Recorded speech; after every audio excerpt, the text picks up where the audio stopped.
దివ్యమైన నామములో ఈ సమయంలో మనం దేవుని వాక్యాన్ని వినడానికి దేవుడిచ్చిన బాధ్యతకై దేవునికి వందనస్తులై ఉన్నాము. దేవుడు మనలందరినీ కూడా తన కొరకు బలమైన బిడ్డలుగా పటిష్టమైనటువంటి బిడ్డలుగా మనలను ఆయన చేయునుగాక. అక్కడ బోర్డు మీద ఉన్న వాక్యం చూడండి.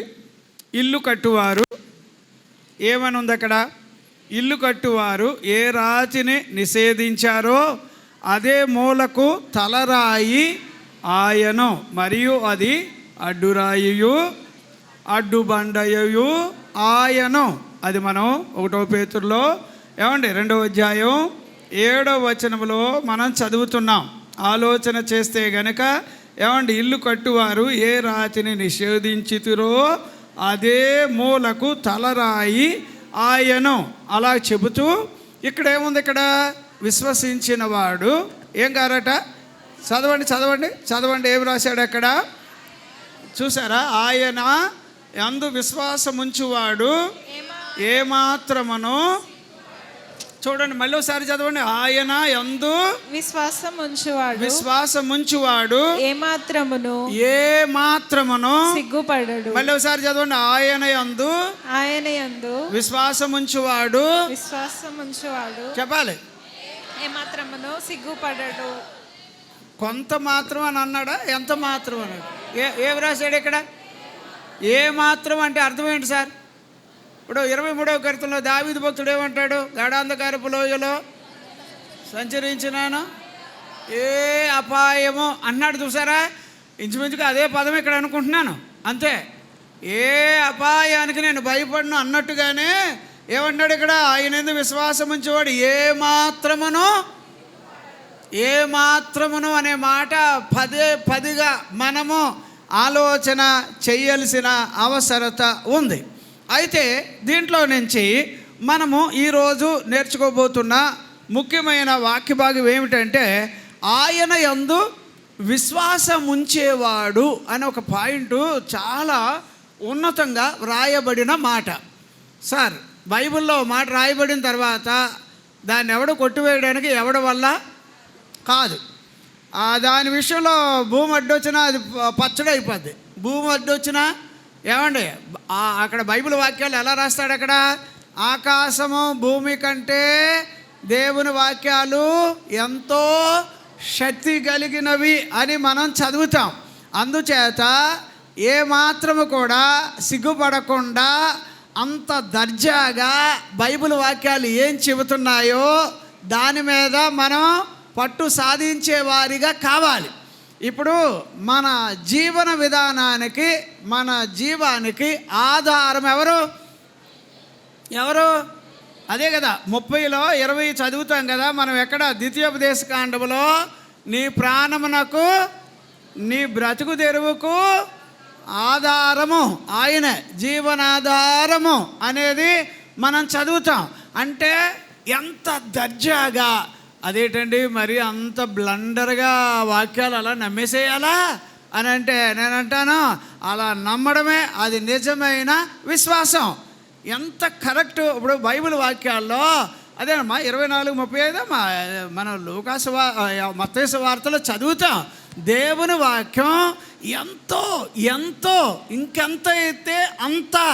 నేను అంటాను, సూర్యుని కన్నా, చంద్రుని కన్నా, ఈ భూమి కన్నా, పంచభూతాల కన్నా, అసలు ఉన్న బలాలు ఏవైనా ఉంటే వాటన్నిటికన్నా ఎంతో రెండంచులు కలిగిన శక్తి కలిగిన బలమైన వాక్యం అని చదువుతాం.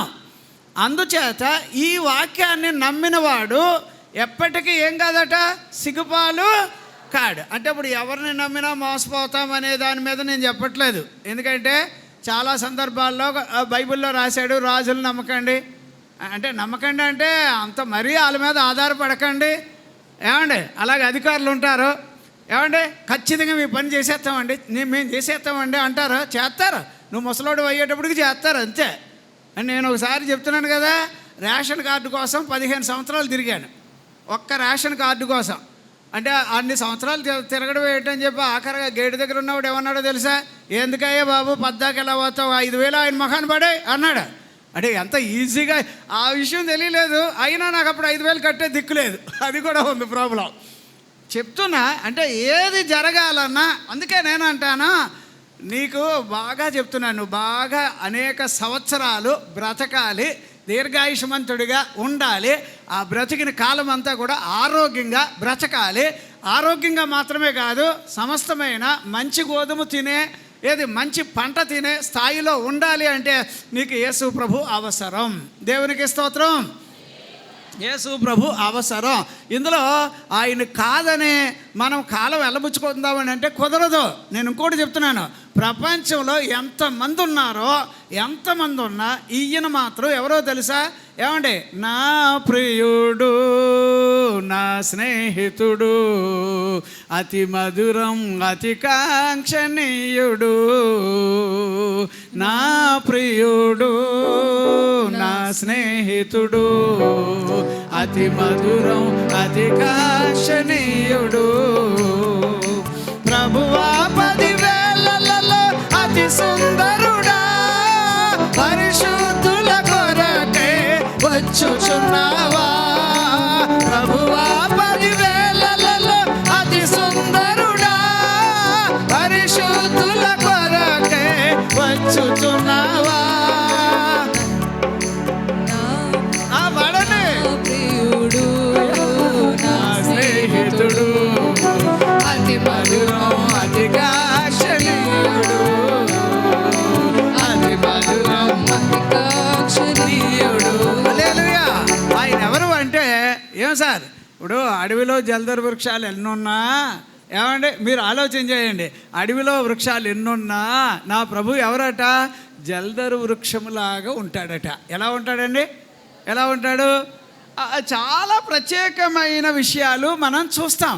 నేను ఒక మాట చెప్తున్నాను, యేసు ప్రభువుని ఎందుకు నమ్మాలి? ఏమండి, ఆయన ఏదో దేశానికి చెందినవాడు, ఎక్కడోడో అని అంటారు కదా, ఆడి ముఖానికి తెలియకాడు అలా ఎడుతున్నాడు, కానీ ఆయన రావడమే పరలోకము నుండి నీ కొరకు దిగి వచ్చాడు అంతే. ఎక్కడి నుంచి వచ్చాడు ఆయన? ఎక్కడి నుంచి?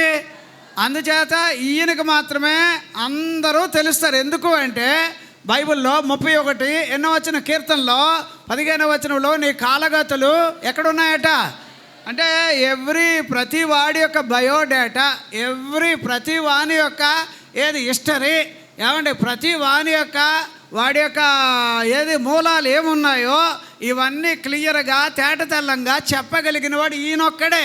మనుషులందరి పేర్లు ఆయనకు తెలుసా? తెలీదా? నక్షత్రాలు అన్ని పేర్లు ఆయనకు తెలుసా తెలీదా? చెప్పరేటబ్బా, చెప్పరేటండి.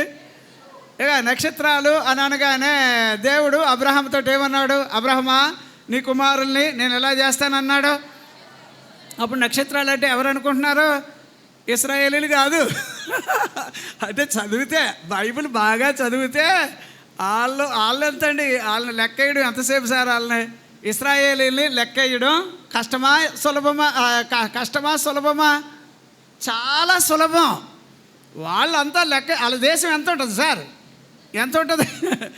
ఎట్టన్నా చూడండి, అంకెల మీద అంకెలేసి లెక్కలేస్తే ఇశ్రాయేలీలు ఎంతమందో మూలాల దగ్గర నుంచి లెక్కలేస్తే అంతా లెక్క వచ్చేస్తుంది. అది చాలా ఈజీ. కానీ ఏమండి, ఇప్పుడు యేసు ప్రభు వారు అంటే అబ్రహాముతో చెప్పిన మాట, అబ్రహామా నీ పిల్లలు ఇసుక రేణువుల వల్లే, అబ్రహామా నీ పిల్లలు నక్షత్రముల వల్లే ఉంటారంటే వాళ్ళందరూ ఎవరో తెలుసా? మీరు నేనే విశ్వాసులుగా పిలువబడతాం చూడండి, వాళ్ళకి పెట్టబడిన పేరు అది. అంతేగాని ఏది ఇశ్రాయేలీలకు ఇచ్చాడా పేరు, యూదులకు ఇచ్చాడని అనుకోకండి. వాళ్ళని ఈజీగా లెక్కెట్టవచ్చు. ఎటుపోతే లెక్కట్లేని వాళ్ళు ఎంతమంది ఉన్నారు? ఇప్పుడు ఇండియాలో ఎంతమంది క్రైస్తవులు అంటే ఆడికి భయం వేసి 2% అంటున్నాడు. ఆడికి ఆల్రెడీ తెలుసు 20 దాటేశారని. అంటే ఎంతమంది అన్నాడు తెలియట్లే. ఏమండి, ఒక్క తెలుగు భాషలో మాట్లాడేవాళ్ళు ఏమంటే క్రైస్తవులు ఎంతమంది అని చెప్పమనండి, ఎంతమంది చెప్పలేరు. అర్థమైందా? అలాగే ప్రపంచమంతా లెక్క వచ్చే అయ్యి బాబు ఎన్ని నక్షత్రాలు, దేవునికి స్తోత్రం. అది బైబిల్లో అలాగా చదివితే అట్టాటి అన్నీ మనకు బయటకు వస్తాయి. అందుచేత నేను అంటాను, ఇప్పుడు నక్షత్రాలు అంటే ఎవరో కాదు, మీరు నేనే. దేవునికి స్తోత్రం. యేసయ్య మనలను ఎట్లా పెట్టాడండి? నక్షత్రాల వల్లే మెరిసేవారిగా, ఏది దేవుని కొరకు ప్రత్యేకమైన వారిగా ఉండాలని. సరే, ఇప్పుడు నేను అంటాను, ఈ వాక్యాన్ని మనం ఆలోచన చేద్దాం. యేసు ప్రభువునే ఎందుకు విశ్వసించాలి అంటే ఆయన తప్ప వేరే గత్యంతరం మనిషికి ఇంకొకటి ఉండదు. అర్థమైందా? ఎందుకు ఆయన విశ్వసించాలి అంటే ఆయన ఒక్కడే దేవుడు. ఎవరండి చెప్పండి సార్? గట్టిగా చెప్పట్లేదు. మీరు ఇప్పుడు యేసు ప్రభువుని ఎందుకు అంగీకరించాలి? ఎందుకు ఆయన మీద ఆధారపడాలి? ఎందుకండి ఆయనను విశ్వసించిన వాడు అని రాశాడు కదా ఇక్కడ. ఆయన యందు విశ్వాసం ఉంచిన వాడు ఏమాత్రమో ఏం కాడట. అంటే ఆయన ఒక్కడే దేవుడు కనుక. ఇప్పుడు దేవుడు అనే మాట వచ్చిందనుకో, చాలామందికి నిర్వచనం తెలియకుండా కనిపించే ప్రతిదీ దేవుడు అంటారు. అదే బుద్ధిహీనత. ఏంటంటే కొంచెం రాయేదో కొంచెం వంకర టెంకరగా ఉంది, దేవుడు చూసావు ఎలాగున్నాడో అంటున్నాడు. ఏదో వంకర టెంకరగా ఉంటే దేవుడు అయిపోయాడట. నా దగ్గర ఒక ఆయన ఉండేవాడు. అరే ఎంతైనా అరే ఈడు దేవుడురా అనేవాడు. ఎంతైనా ఈయన ఎవడనేవాడు. ఎట్టాగా సార్ మీరు దేవుడు అంటే చూసావా ఆడ ఎంత దేవుడు అంటే అప్పుడు నేను అనుకున్నాను, నీ ముఖానికి దేవుడు అంటే అర్థమైంది ఇదా. ఇంతకా నోటమంటే మాట ఏమి రాదు. ఆడికి ఏమొస్తుందో తెలుసా? ఆయ్ అంటాడు అంతే. మొత్తానికి ఎట్టి రోజంతా లేసినా, ఎన్ని రోజులైనా లేదా ఎన్ని సంవత్సరాలైనా ఆడనేది ఏంటంటే ఆయ్ అంటాడు. ఆయ్ అన్నందుకు ఆడు దేవుడు అంటున్నాడు ఈ పిచ్చి మగవాడు. అంటే చాలామందికి ఏమనుకుంటున్నారు, వికృత రూపం కనిపిస్తే దేవుడు. అర్థమవుతుందమ్మా? దేవుడు అంటే అది కాదమ్మా. చదవండి, ఆ వచనం చదవండి. యేసు ప్రభు గురించి ఇక్కడ రాసిన వాక్యం చదువుతారా? గట్టిగా చదువుతారా? నెమ్మదిగా చదువుతారా? శ్రీమంతుడగు అద్వితీయుడగు సర్వాధిపతి యుక్త కాలములయందు ఆ ప్రత్యక్షతను కనపరచును. ఆ సర్వాధిపతి ఏంటంటే ఆయన ఆ సర్వాధిపతి, రాజులకు రాజును ప్రభువులకు ప్రభువునై ఉన్నాడు. సమీపింపరాని తేజస్సులో ఆయన మాత్రమే వసించుచు అమరత్వము గలవాడై ఉన్నాడు. మనుషులలో ఎవడును ఆయనను చూడలేదు, ఎవడును చూడనేరడు. ఆయనకు ఘనతయు శాశ్వతమైన ప్రభావమును కలిగి ఉండును గాక. ఆమేన్, ఆమేన్, ఆమేన్. ఎల్లకాలం ఆయనొక్కడే దేవుడు. అప్పుడు యేసయ్య దేవుడు అంటారు. ఇంకా రిఫరెన్స్ చెప్పండి అబ్బా. ఎవరెవరు చెప్తారు? మగాళ్ళలో నుంచి యేసయ్య నేనే దేవుడిని అని అనడానికి చాలామంది బయట వాళ్ళు రకరకాల ప్రాబ్లమ్స్ ఏంటంటే ఏదో రకంగా దేవుడు ఆయన ఎక్కడన్నాడంటే, అరే ఎక్కడ బుర్రలేనోడా ఎక్కడన్నాడంటే బైబిల్లో ఆయన ఆది యందు వాక్యం ఉండని. ఆ వాక్యం ఎవరా? ఆయన ఏమై వచ్చాడు? కృపా సత్య. ఇప్పుడు ఆయన దేవుడా కాదా? చెప్పట్లేదు, దేవుడా కాదా? ఇప్పుడు ఆయనే దేవుడైతే ఆయన గురించి ఎక్కడుందో రిఫరెన్స్ చెప్పండి. ఆయన ఏమని అన్నాడా? ఆయన దేవుడు అని అన్నాడా అంటే నీ ఆయన అంటేనే కదా. బైబిల్ అంతా ఎవరంటే వచ్చింది ఇది? అర్థమవుతుందమ్మా? నా మాట మీరు కొంచెం వినగలిగితే, మీకు అర్థమైతే సరే. ఇప్పుడు మగాళ్ళలో నుంచి ఎవరైనా చెప్పారా? అయ్యో ఎవరు చెప్పకుండా నేనే చెప్పేసానా? సరే ఇంకో వాటి చెప్పండి అబ్బా. ఆయనే దేవుడు అనడానికి అక్కడ వాక్యం ఎవరు చూడకండి, అది నేను చెప్పాను అది. అలాగే ఆ యోహాను సువార్త ఎవరు చెప్తారు? మగాళ్ళు. ఇక సార్ ఇలాగైతే కష్టం. మీరు భోజనాల దగ్గర కూర్చున్నప్పుడు నేను వచ్చి కూర్చుంటా మీ పక్కన. ఎన్నోసార్లు మీకు చెప్పాను, యేసు ప్రభువే దేవుడు. ఎవరు అలా చూస్తారేటండి? వెనకాల కుర్చీలో కూర్చున్న వాళ్ళు ఎంత వెళ్ళిపోయారేంటి? మరి రాజుబాబు వేడి అయ్యా అంత వెనకాల కూర్చున్నా నేను అడుగుతానన్నా. సరే ఇటు అనగానే గబ్బమ్మ చేతులు ఎత్తేస్తారు అనుకుంటా. సరే అమ్మ నువ్వు చెప్పమ్మా, చెయ్యి ఎత్తావు కదా. 1 యోహాను పత్రిక 5:20లో ఏ దేవుడమ్మా? నిజమైన దేవుడు. చెప్పమ్మా. అక్కడికి వెళ్ళారా? అలా కూడా నిజంగా ఆయనే దేవుడు. అమ్మా చెప్పమ్మా.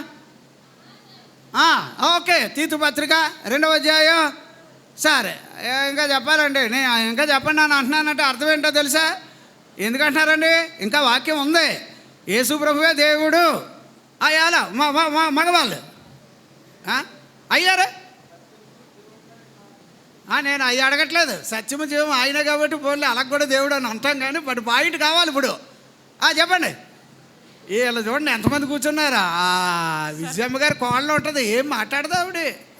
సర్వాధికారి అయిన దేవుడై ఉండి నిరంతర స్తోత్రార్హుడై. అయ్యి బాబా అక్కడికి వెళ్ళిపోయారా? రోమాపత్రిక. Very good, very good. సరే అయిపోలేదు సార్. అయిపోతే నేను ఎందుకు అడుగుతాను? ఇంకా ఉంది. ఎవరు చెప్తారు? ఎవరు చెప్తారు? చెప్తే సర్వశక్తి కలిగిన దేవుడు. అదే సత్యదేవుడు అంటారా? సర్వశక్తి కలిగిన దేవుడు. అమ్మా, సర్వశక్తి గల దేవుడు. సర్వశక్తి కలిగి ఇగో ఇలాంటి లిస్ట్ నేను చెప్తాను. బయట బోర్డు మీద నేను రాయించాను, రాయి మీద ఎన్ని ఉన్నాయి మీరు చదువుకోండి. అబద్ధమాడనేరని దేవుడు. ఊరుకోండమ్మా, ఎక్కడ అసలు పాయింట్ రావట్లేదు. సార్ ఇక తోమా గారి దగ్గరికి యేసు ప్రభు వారు వచ్చినప్పుడు ఏమన్నాడు? మై గాడ్, మై గాడ్, నా దేవా, నా దేవుడా, నా ప్రభువా అన్నాడా లేదా? ఈసారి ఎప్పుడైనా అడిగితే ఆ పాయింట్ గుర్తు రావాలి. ఎక్కడుంది? బైబిల్లో ఉందని నాకు తెలుసు. ఎక్కడ? మత్తయి సువార్తలోనే ఉందా? యోహాను సువార్తలో. ఏమండే ఎక్కడమ్మా? మీరు చదివితే అమ్మా 20వ అధ్యాయం 8వ వచనం. Very good. ఆ పాయింట్ మర్చిపోకండి. యేసు ప్రభు దేవుడు గనక ఆయనను విశ్వసించిన వాడు ఏం కాదబ్బా.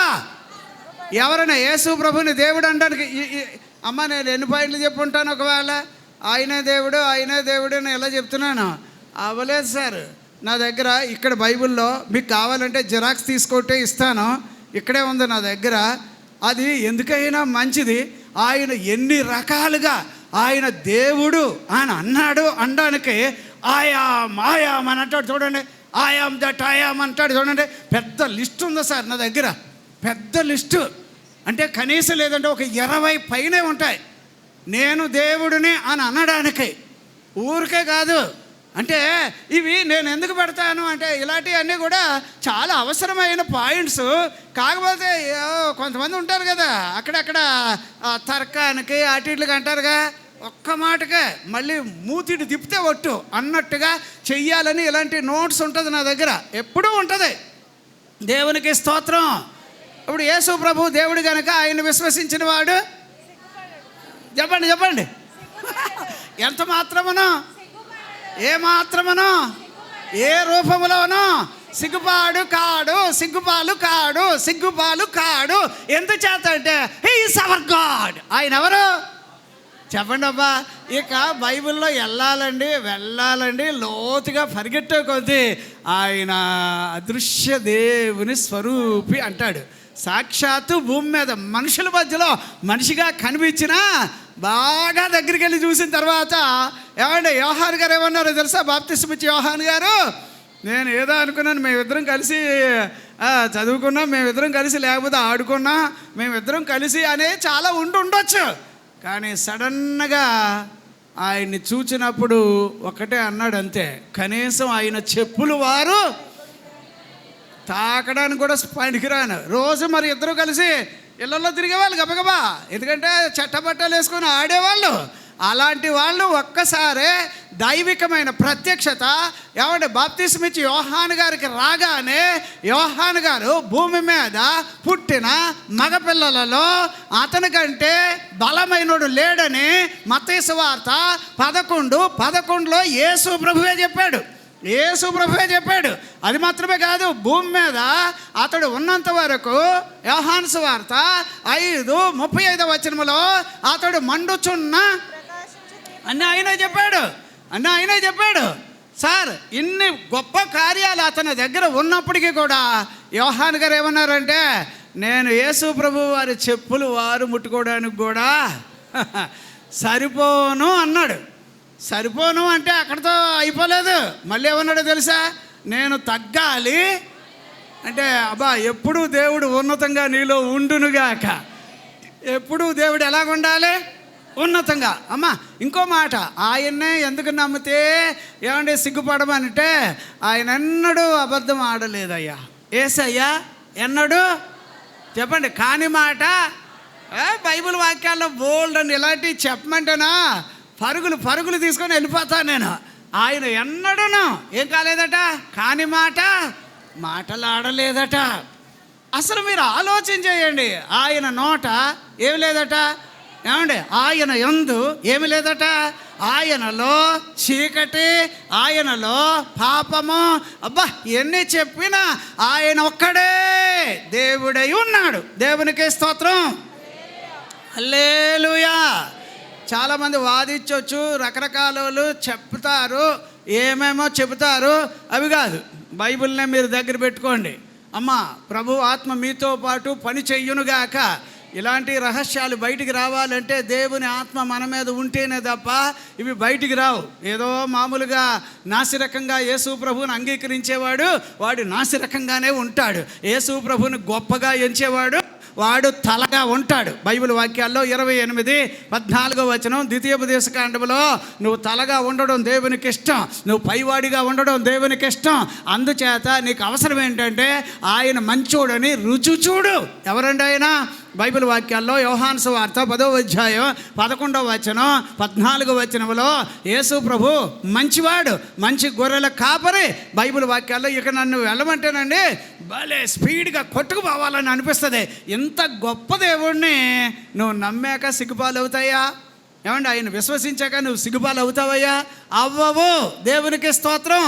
ఇప్పుడు సిగ్గుపాలు అనేది దీని మీద కొన్ని ముఖ్యమైన విషయాలే ఉన్నాయి. అవి నేను చెప్పాలి కాబట్టి ఆ మాటలు నేను మీతో మాట్లాడతాను. ఒకటి ఏమండి, ఎవరు సిగ్గుపాలు అవుతారు అని అంటే ఓడిపోయిన వాళ్ళు ఏమవుతారు అంతే కదా. జనరల్గా తలదించుకొని వెళ్ళిపోతారు. ఇప్పుడు అక్కడ హామాను ఓడిపోయాడు. అప్పుడు అతను ఎలాగెళ్ళాడట? ముఖం చిన్నపుచ్చుకొని దుఃఖముఖుడై ఏడుస్తూ వెళుతూ ఉంటే వాళ్ళ భార్య గారు అడిగిందట, ఏంటి అలాగ వచ్చేస్తాను, ఏంటి అలాగా ఏమైందంటే ఏమైందంటావేంటి ఊరికనే కాదని ఆడు బాధ అంతా చెప్పుకుంటాడు. అప్పుడు చెప్తాడు, ఇక మొర్దికై అనే ఆయన ఒకవేళ యూదుడైతే జాగ్రత్త, ఎందుకంటే వాళ్ళ దేవుడు వాళ్ళ తరపున ఉంటాడు, అంచేత వాళ్ళు సిగ్గుపాలు కారు అని ఒక నోట్స్ ఇచ్చేసింది అలా ఆయనకి. దేవునికి స్తోత్రం. అంచేత ఇది మీరు బైబిల్ వాక్యాల్లో 2వ దినవృత్తాంతాలు 32:21 అక్కడ అషూరు రాజు ఉంటాడు. ఎవరుంటారమ్మా? అషూరు రాజు. ఆడు ఏమంటాడంటే అతడు చాలా గట్టి మనిషి అండి, అతడు చాలా పరాక్రమవంతుడండి, అతడు చాలా బలమైన, అతనికి నాయకులు, సేనాధిపతులు, అధికారులు ఉన్నట్టుగా బైబిల్లో చదువుతా. సరే ఇప్పుడు చదవండి అమ్మా ఒక్క వచనాన్ని. ఏది? 32:21 ఒక్కసారి చదవండి. యెహోవా ఒక దూతను పంపెను, అతడు అషూరు రాజు దండులోని పరాక్రమశాలులందరినీ. అమ్మమ్మ వినండి అమ్మా, ఇప్పుడు అలాగ అవడానికి కారణం ఏమిటి అని అంటే అషూరు రాజు యాక్చువల్లీ చాలామంది సైనికుల కంటే, చాలామంది అధికారుల కంటే, చాలామంది పరాక్రమశాలుల కంటే చాలా బలమైనవాడు, చాలా బుర్ర ఉన్నవాడు. అతడు ఒక మహారాజే అలాగ ఉండేవాడు. కానీ అతడు ఈ దేవునిని నమ్మిన వాళ్ళని మరీ ఎటకారంగా చూచాడబ్బా. వినండి సార్, ఇప్పుడు క్రైస్తవులు అంటే బయట వాళ్ళు ఎలాగనుకుంటున్నారు సార్? ఏమనుకుంటున్నారు అంటే క్రైస్తవులైనా తాగుబోతులా? క్రైస్తవులు ఈ దేశ నాయకుల కొరకు ప్రార్థన చేయట్లేదా? క్రైస్తవులు సీఎం గారి కోసం ప్రార్థన చేయట్లేదా? ఎమ్మెల్యేల కోసం ప్రార్థన చేయట్లేదా? ఎంపీల కోసం ప్రార్థన చేయట్లేదా? ఏమండి ప్రధానమంత్రి కోసం ప్రార్థన చేయట్లేదా? హోమ్ మినిస్టర్ గారి కోసం ప్రార్థన చేయట్లేదు అంటే ప్రార్థన చెయ్యట్లేదు అనేది అబద్ధం. ఎందుకంటే ప్రార్థన చేస్తున్నాం, దానికి నేను కూడా ఒక సాక్ష్యం. ఈ మందిరంలో అనేక మంది ఎప్పుడైనా కూడా మన పైన ఉన్న అధికారుల కొరకు మనం ఏం చేస్తాం? ప్రార్థన చేస్తాం. అయితే ఇక చూడండి, ఈడు అషూరు రాజు అనేవాడు ఎంత బలగా, ఎంత ఇన్ని కలిగి ఉన్నాను కాబట్టి నన్ను ఎవడేం చేస్తాడని చెప్పి దేవుణ్ణి నమ్ముకొని జీవించే వాళ్ళ మీద ఏమంటే ఎట్టకారంగా మాట్లాడడం, చిన్న చూపుగా మాట్లాడడం. ఏమేమన్నాడు ఇప్పుడు చూడండి అమ్మ 32:11 చదువు నాన్న. 11 కరువు చేతను దాహము చేతను మిమ్మల్ని చంపడానికి మన దేవుడైన యెహోవా అషూరు రాజు చేతిలో నుండి మనలను విడిపించునని చెప్పి హిజ్కియా మిమ్మల్ని ప్రేరేపించుచున్నాడు. హిజ్కియా గారు మీకు ఎలా చెప్తారు? ఇప్పుడు నేను వాక్యం చెప్తున్నానా? మీకు ఎవరు ముఖ్యంగా ఉండాలని అంటున్నానా? నాయకుల కోసం ప్రార్థన చేయండి, అధికారుల కోసం ప్రార్థన చేయండి, తల్లిదండ్రుల కోసం ప్రార్థన చేయండి, అవి మంచిదే. కానీ నువ్వంటూ ఆధారపడవలసి వస్తే గనక నీకు ఆయన యేసు ప్రభువై ఉండాలంతే. దేవునికి స్తోత్రం. కానీ ఇప్పుడు హిజ్కియా గారు మాట వినేసి మీరు ఈ కరువులో మీకు మీ దేవుడు అన్నం పెడతాడా? ఇలాంటి పరిస్థితుల్లో మీకు అవి ఇవి చేస్తాడా? నీళ్ళు ఇస్తాడా? అని అంటూ ఎటకారంగా ఏమ్మా 12వ వచనం చదివమ్మా అందులోనే. ఆ హిజ్కియా మీరు ఒక బలిపీఠం ఎదుట నమస్కరించి దాని మీద ధూపము వేయవలెనని యూదా వారికి యెరూషలేము వారికి ఆజ్ఞ ఇచ్చి యెహోవా ఉన్నత స్థలములను బలిపీఠములను తీసివేసిన వాడు కాడా. సరే, అంటే ఇప్పుడు ఎలా కట్టినాడు? మీ దేవుని కోసం మరి పడి చచ్చేవాడు ఎవరు? హిజ్కియా అనేవాడు. ఆయన మీకు ఏదో చెప్తుంటే ఇలాంటి సమయంలో మీ దేవుడు మీకు వచ్చి సహాయం చేస్తాడని అనుకుంటున్నారా? అతని మాటలు నమ్మారు కానీ అని వార్నింగ్ ఇస్తున్నాడు. 14వ వచనం చదవమ్మా. మీ దేవుడు మిమ్మును నా చేతిలో నుండి విడిపింపగలడు అనుకొనుటకు నా పితరులు బొత్తిగా నిర్మూలన చేసిన ఆయా దేశస్థుల సకల దేవతలను తన జనులను నా చేతిలో నుండి విడిపింపగలిగిన దేవుడు ఒకడైనా ఉన్నాడు. అంటే ఇప్పుడు ఏమంటున్నాడు అషూర్ రాజు? అరే, హిజ్కియా గారు చెప్పే మాటలు నమ్ముతారేంట్రా బాబు మీరు? పోయి ఆయన మాటలు, ఎందుకంటే కూడెట్టేది నేను, పాలించేది నేను. ఏమంటే ఇప్పుడు మీరు అందరూ నా కస్టడీలోకి వచ్చేసారు, ఇక మిమ్మల్ని తప్పించేవాడు ఎవడొస్తాడు? అసలు నా చేతిలోంచి తప్పించడానికి ఒక్కడంటూ అలాగే దేవుడు ఉన్నాడా? దేవతలన్నీ ఏమైనాయి? మా పూర్వీకులంతా యుద్ధాల మీద యుద్ధాలు చేసుకొని వచ్చారు, ఆ ఏ దేవత ఏం చేయలేకపోయింది, ఇప్పుడు మీ దేవుడు వచ్చి సహాయం చేస్తాడా అని మరీ ఎటకారంగా గేలిగా అతను మాట్లాడడం మనం చూస్తున్నాం. అయితే అమ్మ అందులో 15వ వచనం చదవండి అమ్మా మళ్ళీ. కాబట్టి ఇప్పుడు హిజ్కియా చేత మీరు మోసపోకుడి. హిజ్కియా చేత అమ్మ అప్పుడు నేను అంటాను, సేవకుడిగా నేనేమంటున్నానంటే దయచేసి నేను మోసపోను, మీరు మోసపోరు. ఎందుకంటే మన దేవుడు యేసు ప్రభు ఎవరు? నిజం. ఎవరమ్మాయినా ఏదో రెఫరెన్స్ చెప్పండి, నిజమైన దేవుడు అని. నిజమైన దేవుడు 1 యోహాను 5వ అధ్యాయం 20వ వచనం. ఏదో ఇంకో బయట చెప్పండి, బలమైన దేవుడు అని చెప్పండి. తీతు పత్రిక 2వ అధ్యాయం 7వ వచనం 13వ వచనమా బలమైన. సరే, అక్కడ బాగానే ఉంది కదా. ఏది నిజమైన దేవుడు వచ్చేసింది, బలమైన దేవుడు వచ్చింది, ఇంకే దేవుడు మహాదేవుడా? తీతు పత్రిక అదే నేను చెప్పబోయి. ఓకే, మహాదేవుడు అని చెప్పేసాము. సరే, ఇంకా చెప్పండి అబ్బా, ఏ దేవుడు అయినా సర్వశక్తి కలిగిన ఏది రోమపత్రిక అమ్మా 9వ అధ్యాయం. సరే, 5వ వచనం. సరే, నేను అంటున్నా అప్పుడు ఈ దేవుణ్ణి నమ్మాలి అని నేను చెప్తున్నా. ఏమండి, ఖచ్చితంగా నిజమైన దేవుడు కాబట్టి ఆయన నమ్మండి. మీరేం గారు సిగ్గుపాలు చెప్పాలి సిగ్గుపాలు మళ్ళీ చెప్పాలి మళ్ళీ చెప్పాలబ్బా. సిగ్గుపాలు అనే దాని గురించి ఇప్పుడు నేను చెబుతా 4-5 పాయింట్లు.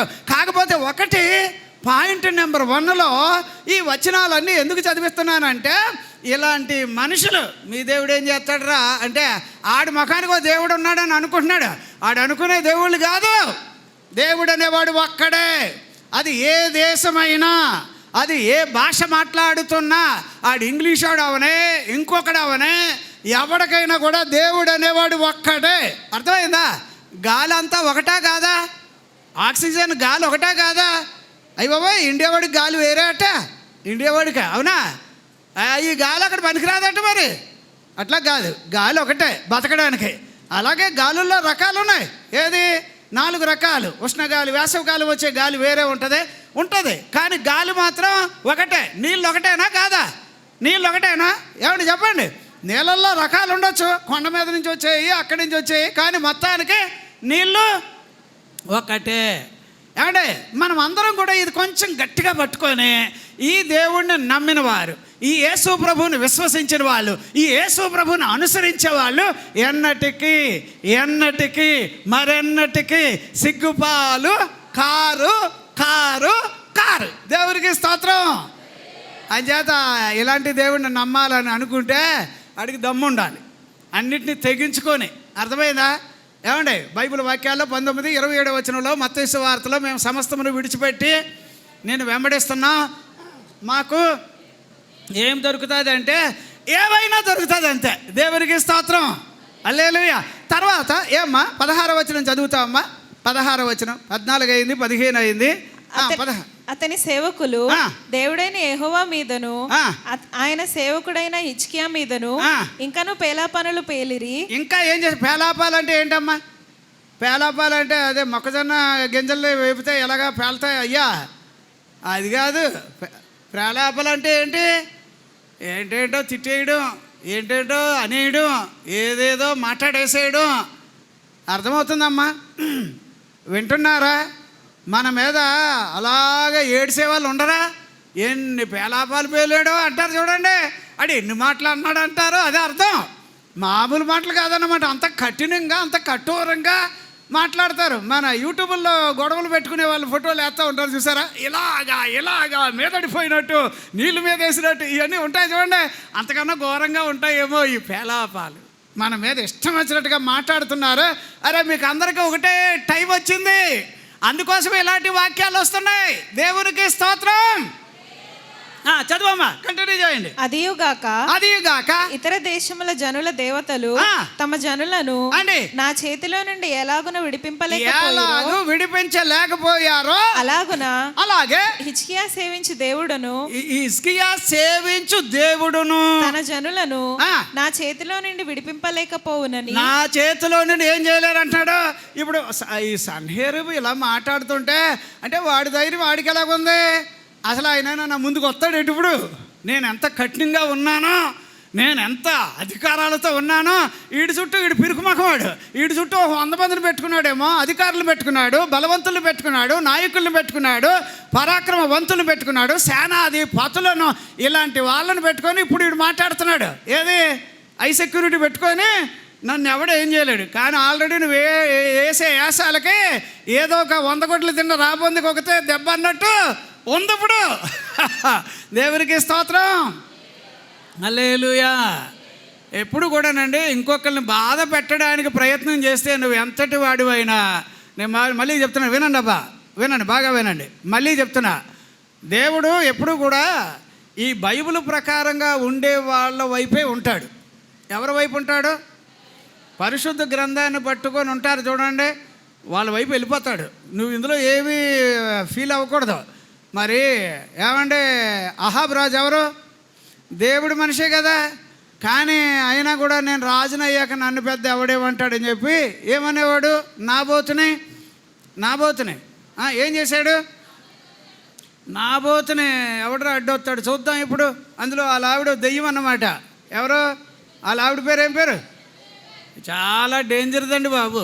ఎంత డేంజర్దంటే ఆమె అలా ఆయన్ని రెచ్చగొట్టి, నీకు ఎందుకయ్యా పోయి అన్నం తిను, అలా ముడిచిపెట్టుకొని ఉన్నా నువ్వు, వాళ్ళు అలాగనేసారని చెప్పి, నువ్వు వెళ్ళు అన్నం తిను, నేను చూసుకుంటానులే అని చెప్పి దొంగ పత్రాలు రాయించి, ఇప్పుడు ఏ జరుగుతున్నాయి సార్? దేవుని పిల్లల మీద దొంగ కేసులు రాయించి, ఏమంటే లేనిపోని అసలు మనం ఏదైనా కేసు పెడదామంటే తీసుకోవట్లేదు. ఇప్పుడు రకరకాలు జరుగుతున్నాయి. ఇలాంటి రోజుల్లో ఈ దేవుడు ఏమండే నిన్నటి వరకు మొన్నటి వరకు ఒకవేళ చూచి ఉన్నాడేమో కానీ నా దగ్గరికి ఇంకా రాలేదు, రాని అని చూశాడు. కానీ ఇప్పుడు అలా కాదు. అవి దగ్గరికి వచ్చినాయి కనుక ఆయన నిలబడునుగాక. చెయ్యి ఎత్తడానికి ఇప్పుడు టైము ఇంకా ఆలస్యం లేదు. అందుచేత నేను అంటున్నా సార్, ఇందులో మీరు చదివితే ఈ హిజ్కియా ఎంతలాగా చెబుతూ కూడా ఏం చేస్తాడు చూస్తాం. ఎవడన్నా వస్తాడా నన్ను నా చేతుల్లోంచి మిమ్మల్ని ఎవడైనా లాగేసుకుంటాడా అంటే, అరే నేను దేవుడి గురించి మాట్లాడుతున్నా. నువ్వు ఒకవేళ రాజు అయితే అయ్యో, ఏ స్థాయిలో ఉన్నా కూడా కంటిన్యూ చేయమ్మా అదే వచనాన్ని. ఇశ్రాయేలు దేవుడైన యెహోవాను నిందించడానికి ఆయన మీద అపవాదములు పలుకుటకును. ఏంటమ్మా ఏ మాట్లాడచ్చు? వీళ్ళ దేవుడండి. యేసు ప్రభు ఆడెవడో అంటాడు, ముసలాడు 3 మేకుల్లో ఉన్నాడు, దిగలాపోతున్నాడు అంటాడు.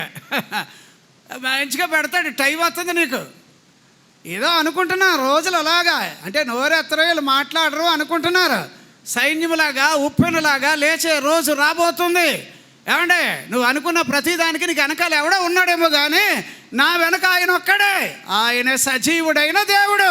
ఇప్పుడు అలా ప్రేలాపాలు పలికాడు, లేనిపోను మాటలు మాట్లాడుతున్నాడు.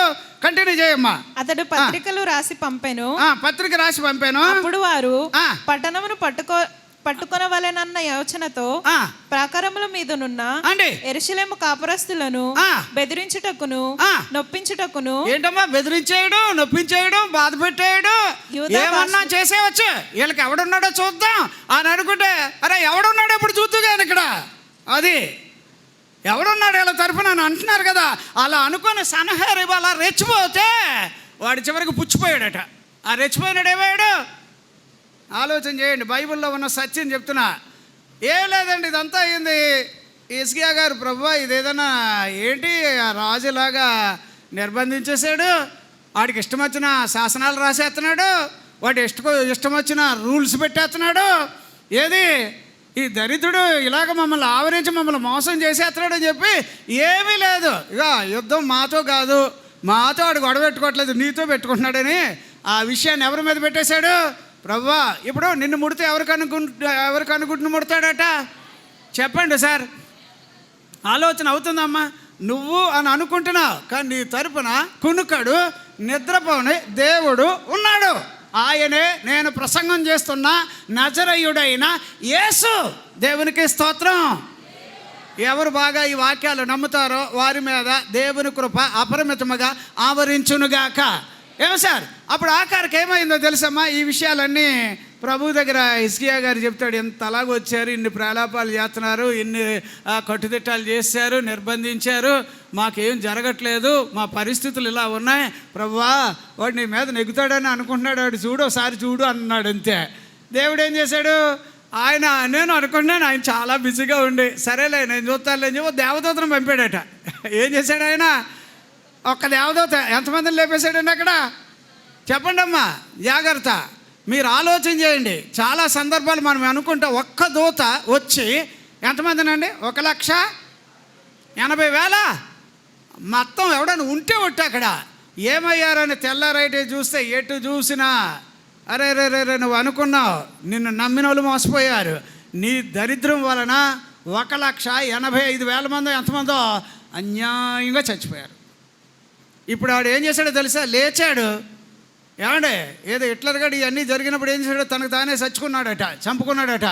అట్లాగా ఇప్పుడు లేచాడు వీడు. ఎవరో సన్హెరీబు లేచి ఎటు చూసినా ఏదో ఉప్పు చేపలు ఆరబెట్టినట్టుగా శవాలే అవన్నీ చూశాడు. ఏంటిది అని చెప్పి అప్పుడు వాడు అవమాన పాలైపోయాడట. దేవునికి స్తోత్రం. హల్లెలూయా. మీకు అర్థమవుతుందా? వాడు వేసిన గంతులకి, వాడు వేసిన పేలాపాలకి, వాడు మాట్లాడిన మాటలకి దేవుడు ఎంత గట్టి దెబ్బ కొట్టాడంటే వాడు నాయకులు పోయారట. తెలుగు బైబిల్లో అదేనమ్మా ఉంది. నాయకులు పోయారట, పరాక్రమశాలులు పోయారట, సేనాది ఏమండి పతులు కూడా పోయారట. అందరూ పోయాక అదే కాలు చెయ్య అన్నీ ఇరిగిపోయాక ఇంకేం చేస్తావు నువ్వు మళ్ళీ కోలుకుంటే ఒట్టు. ఇప్పుడు అర్థమైందా దేవుడు ఎవరో? యేసు ప్రభు ఎవరో అర్థమైందా నీకు? అందుచేత యేసును నమ్మిన వారు, విశ్వసించిన వారు ఏం కారు? అందరూ ఈ వాక్యాన్ని పట్టుకోవాలి. ప్రభువుని విశ్వసించిన వాళ్ళు, యేసు ప్రభువుని విశ్వసించిన వాళ్ళు, యేసు ప్రభు మీద ఆనుకున్న వాళ్ళు, యేసు ప్రభు మీద ఆధారపడ్డ వాళ్ళు మరెన్నటికి ఏ కాలమునకు అవమాన పాలు కారు. దేవునికి స్తోత్రం. హల్లెలూయా, హల్లెలూయా. ఏమండి నవ్వుతా చెప్పండి సార్, హల్లెలూయా. యేసు ప్రభుని నమ్మిన వాళ్ళు ఏమండి, ఇలాంటి ప్రభువు మరి లేడు ఇళ్ళలోన, ఇలాంటి ప్రభువు మరి లేడు ఇళ్ళలోన. హల్లెలూయా, హల్లెలూయా, హల్లెలూయా, హల్లెలూయా, హల్లెలూయా, హల్లెలూయా, హల్లెలూయా, హల్లెలూయా. ప్రభు యేసుని పూజించేదా, అనుదినము గణపరచేదా, యేసుని పూజించేదా, అనుదినము గణపరచేదా. హల్లెలూయా. కాండి మన పాట గుర్తుందా? యేసే నా దేవుడు. అది ఆ పాట ఎప్పుడైనా విన్నారా? ఆ పాట మందే ఎన్నో 30 సంవత్సరాల క్రితమే ఎప్పుడో తయారు చేసాం. అది నాకేం లేదు, నాకు ఒకటే అర్థమైంది. కాలేజ్ చదువుతున్న రోజుల్లో నేను ఎటు చూసినా కూడా ఈయన తప్ప దేవుడు అనేవాడు లేడని ఆ రోజుల్లోనే మిడిమిడి జ్ఞానం, అప్పుడు ఇంకా ఏమీ తెలీదు. అప్పుడే నాకు అది తెలిసాక నేను అనుకున్నా ఈయన దేవుడు అనే మాట మీద ప్రత్యేకత ఉండాలని. నేను ఆ పాట రాసిన ఉద్దేశం కూడా ఎందుకో తెలుసా అండి, పొలాలకు వెళ్ళి పనులు చేసుకొని మోపులు మోసుకొని కష్టపడి ఇంటికి వచ్చాక ఒక పక్కన పొయ్యి వెలుగుతూ ఉంటుంది, ఏమంటే కుండ మీద నీళ్ళు నడుస్తూ ఉంటే యజమాని వస్తాడు, అతనికి నీళ్ళు పెట్టాలి, మిగిలిన భోజనం వండాలి. ఈ వాతావరణాన్ని చూచి ఆ పాట రాయడానికి కారణమైంది. అలాంటి సీన్ గుర్తొచ్చి ఎంత కష్టపడి వస్తారు, ఏసే నా దేవుడు అబ్బా అని ఆ పాట ఉజ్జీవంతో తయారు చేసామది. దేవునికి స్తోత్రం.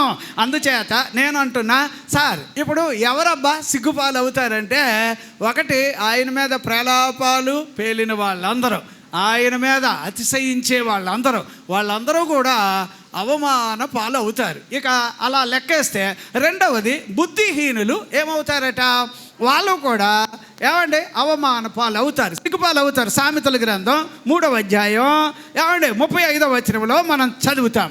తర్వాత ఇంకేటబ్బా అంటే అది ఎట్లా చెబితే బాగుంటుందంటే, సామెతలు 10:5 చదవండి అమ్మ ఒకసారి. అన్ని రిఫరెన్స్ కాకపోయినా కొన్ని మనం చూద్దాం. వేసవి కాలమున కూర్చువాడు బుద్ధిగల కుమారుడు, కోతకాలమందు నిద్రించువాడు సిగ్గుపరచు కుమారుడు. అప్పుడు ఎవరండి? సోమరోళ్ళు. సోమరోళ్ళు అందరికీ ఏమొస్తుంది? బద్ధకస్తులు అందరూ. అందుకే క్రైస్తవ పిల్లలందరూ కూడా ఏం చేయాలో తెలుసా? పనులు చేసుకోవాలి. ఏం చేయాలి చెప్పండి అబ్బా, మీకు అర్థమవుతుందా? అమ్మ మీరు ఎవరైనా పనులు చేసుకునే వాళ్ళు అయి ఉన్నప్పుడు పాస్టర్ గారు మిమ్మల్ని చూసి ఓహో వీళ్ళు ఈ పనులు చేస్తున్నారని అంతలాగా చీప్గా అంచనా వేసేవాడు పాస్టర్ గారు కాదు. అర్థమైందా? తమిళోళ్ళకి ఒక అలవాటు ఉంటుంది. ఏనా తమిళ ఉన్నారో లేరో ఇక్కడ, ఒక వస్తువు ఏదైనా అమ్మాలి అని అనుకుంటే వాడు ఇదిగా ఢిల్లీకైనా నడుచుకుంటా పోయి అమ్ముతాడట. అర్థమైందా? వాడు ఒక వస్తువుని అమ్మాలి అని అనుకుంటే అంటే ఏంటి? కష్టపడి తినాలి, మోసం చేసి మౌలి పనులు చేసుకొని కష్టపడకుండా సుకుమారంగా బతకడం దేవునికి నచ్చదు. వాళ్ళ సోంబేరోళ్ళు. ఇప్పుడు నేను అంటున్నా, ఇప్పుడు నేను మీకు వాక్యం తీసుకురావాలి, నేను సోంబేరుని అయితే ఈ వాక్యం రాదు నాకు తెలుసు. వారం రోజులు బట్టి గుంజుతా, ఏమంటే పెనుగులాడతా, అంటే ఎన్ని రకాలుగా బతిమాలతా ప్రభు దగ్గర అడిగి అడిగి అడిగి ఏంటో అనుకుంటారు. ఏదంటే ఇప్పుడు ఇలా వాక్యం చెప్పాలంటే అభిషేకం లేకపోతే చెప్తారా? అభిషేకం లేకుండా వాక్యం రాదు. అప్పుడు మామూలుగా చదివినట్టు ఉంటుంది అంతే. కానీ అభిషేకం అంటే ధైర్యం ఉంటుంది, ఉత్సాహం ఉంటుంది, ఒక రకమైనటువంటి ప్రేరేపణ, అభిషేకంతో నడుస్తూ ఉంటాం. అందుకని నేను అంటాను, సోంబేరులాగా ఉంటూ మాకేముందులేండి మేము కష్టపడకపోయినా మా రోజులు నడుస్తాయంటే ప్రభు మాత్రం అది ఒప్పుకోవట్లేదు. ఆఖరి వరకు కూడా ఏమండి జీవితంలో ఆఖరి వరకు కూడా మీరు ఎప్పుడైనా చూడండి సార్, ఎప్పుడైనా మీకు అలా గ్రీటింగ్ కార్డులు ఎప్పుడైనా చూసినా బాగా ముసలామె, ఏమండి ఎంత ముసలావిడంటే ఇంకా ఆ రోజే లాస్ట్ అనుకుంటే, అయినా కూడా అన్ని జామకాయలు వేసుకొని ఒక చోట అమ్ముతూ ఉంటుంది. ఏమొస్తాయని ఆవిడికి అంటే ఆ వయసులో కూడా ఆవిడ ఏం చేస్తుందో తెలుసా? కష్టపడితేనే బతకాలి అని ఒక ఆలోచన కోసం ఆ ఫోటో ఉంటుంది. అందుచేత నేను అంటాను, కష్టపడండి, కష్టపడే వారిని ప్రోత్సహించండి, పని చేసే వాళ్ళని ఏమండి ధైర్యపరచండి. దేవుడు అలాగా మనలను దీవించునుగాక.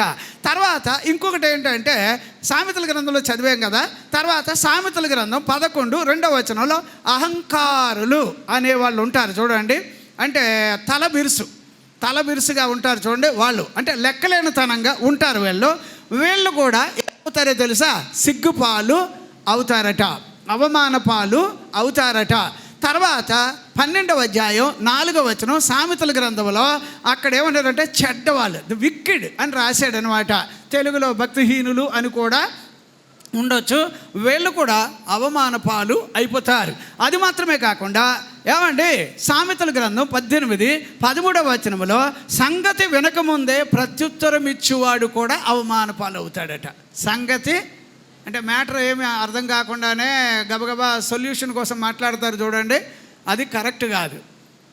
వాళ్ళు ఇంకా చెప్తాను ఉన్నారు, ఈ మధ్యలో గబగబా నీకు పొడుచుకొచ్చేసినట్టుగా ఏదో చెప్పేస్తా, అప్పుడు అవమాన పాలు అవుతాం. అట్లా కాకూడదు, అదొకటి ఇంపార్టెంట్. తర్వాత ఇంకొకటి ఏంటంటే, తల్లిదండ్రులను నిర్లక్ష్య పెట్టేవాడు కూడా ఏమండి వాడు కూడా ఏమవుతాడంటే అవమాన పాలు అవుతాడు. మీకు అమ్మ బాబు ఉన్నందుకు మొట్టమొదటి మీరు ఏం చేయాలో తెలుసా? దేవుణ్ణి ఏం చేయాలి చెప్పరేటండి? అమ్మ బాబు ఉన్నవాళ్ళు చెప్పండి అయ్యా. అయ్యా అమ్మ బాబు లేని వాళ్ళని సంగతి నాకు తెలుసయ్యా. మీ దగ్గర నేను నిలబడ్డవాడిని, నేను ఎన్నో బాధలు పడి వచ్చాను. తల్లిదండ్రులు లేని వాళ్ళు కష్టాలేంటో నేను కల్లారా చూశాను. ఏమండి అంటే మన దేశంలో ఎలా ఉంటుందంటే అమ్మ పెట్టదు అడుక్కు తినవద్దు అన్నట్టుగా మనం ఏదైనా చేస్తే నువ్వెందుకు అలా చేస్తున్నావు అని అడిగేటట్టు ఉంటారు. కానీ అయ్యో వీళ్ళు చేశారు కదా మనం కూడా చేద్దామని వాళ్ళు ఏం చెయ్యరు. అలా ఉంటుంది. అర్థమైందండి? ఏమండి జాగ్రత్త ఇది కూడా. తర్వాత తల్లిదండ్రులను ఏమండి ఉన్నవాళ్ళు ఖచ్చితంగా మీరు ఏం చేయాలి? మీ తల్లిదండ్రులను సన్మానించాలా వద్దా? గౌరవించాలా వద్దా? చెప్పండి అబ్బా. ఏదో అమ్మ బాబుని బట్టి సంతోషిస్తున్నామనే వాళ్ళు కొడుకులు ఎంతమంది ఉన్నారో చేతులు ఎత్తుతారా? మా అమ్మని బట్టి మా బాబుని బట్టి. ఇక్కడ ఆడపిల్లలు ఆనకముందే వీళ్ళు చెయ్యెత్తేస్తారు. ఎందుకంటే వీళ్ళు అమ్మంటే వాళ్ళకి ముద్దట. మీ నాన్నగారిని బట్టి అమ్మగారిని బట్టి ఏం చేయాలి? ఖచ్చితంగా దేవుడిని ఏమండి ఆయన్ని మెచ్చుకోవాలి. నాకు మంచి తల్లిదండ్రులు ఇచ్చినందుకు స్తోత్రం అని చెప్పాలి. ఆలోచన అవుతుందమ్మా. తల్లిదండ్రులు అంటే ఎవరో తెలుసా? వాళ్ళు అలా ముద్ద తింటూ ఉంటుంటే డాడీ అయిపోయిందా అన్నం అని అనగానే అయ్యో ఉందరా చూడండి అది వీడు తినాలి అయినా కూడా కొడుకు అడిగాడని చెప్పి ఏం చేస్తాం? అయ్యో ఇది ఉందరా తీసేద్దామని అనుకుంటున్నాను అంట. ఒట్టిదే అంటే పిల్లలంటే అంత మమకారం ఉంటుంది తల్లిదండ్రులకి. అందుచేత తల్లిదండ్రులను బట్టి దేవుడిలో మనం ఏం చేయాలి? వందనాలు చెల్లించుకోవాలి. దేవునికి స్తోత్రం, హల్లెలూయా. చాలా వచనాలు ఉన్నప్పటికీ కూడా కొన్ని ఇలాంటివి మనం వచనాల్లో చదువుతున్నాం. తర్వాత చెడ్డ సహవాసం చేసేవాళ్ళు కూడా ఒక రోజుకి ఏమవుతారు? సామెతల గ్రంథం 28:7 వచనంలో ఏమంటే చెడు సహవాసం చేసేవాళ్ళు కూడా అవమాన పాలు అవుతారట. అర్థమవుతుందమ్మా? జాగ్రత్త. మీ స్నేహితులను బట్టి మీరు ఎలా ఉంటున్నారో అని చెప్పొచ్చు. అందుచేత జాగ్రత్త ఈ విషయంలో కూడా.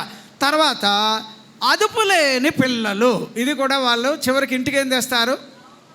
అదుపులేని పిల్లలు. సామెతల గ్రంథం 22:15 వచనంలో మనం చదువుతాం.